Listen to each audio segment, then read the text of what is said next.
Today, we're going to show you how to fill your sub pod with composting worms. You might be thinking, can't I just use the worms from my garden? The worms found in your garden are likely earthworms, not composting worms. The big difference between them is their appetite for your food waste. Here's a nerdy fact. Earthworms get full pretty quickly, but composting worms can consume their own weight in food waste every day, making these guys the right worm for the job. Where do you get composting worms from? It's very easy to get composting worms these days. Most gardening stores, community gardens, or even hardware stores sell them, and you can even jump online to order some. We also have an online community called the Sub Pod Grow Hub. Why not jump online and see if any fellow sub podders are willing to donate some worms? If you're brand new to composting, we highly recommend starting with 2,000 worms. However, if you only have 1,000, we'll show you how to make it work. Before you get your worms in your sub pod, we're going to lay some bedding material at the bottom. This will make them comfortable. There are a few options for worm bedding material, such as cardboard or paper.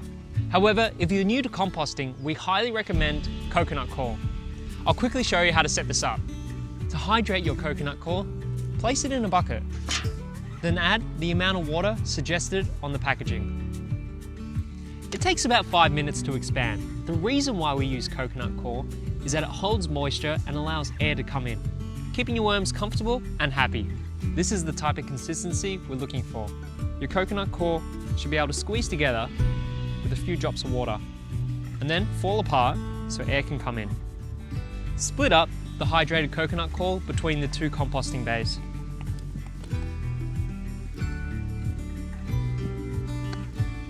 Now it's time to add the worms.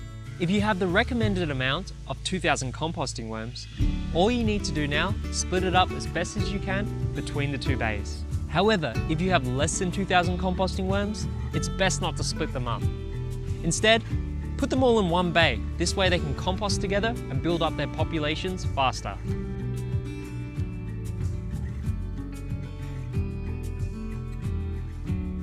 You're almost done. Now that your worms are in their new home, all they need is a couple of worm blankets to help them settle in. Submerge both worm blankets in a bucket of water. Then take them out and place them on top of your worms. These worm blankets are a great way to ensure that your worms stay hydrated. So every time you open up your sub pod lid, give them a little feel. If they feel dry, add a little water.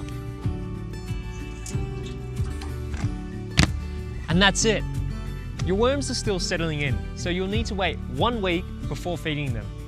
If you skip the wait, your food scraps probably won't get eaten and go rotten, which your worms won't particularly like. So it's best to wait the full week. Good thing you've got something comfy to sit on. Next week will be the first time you get to feed your worms. Watch our next video to find out how.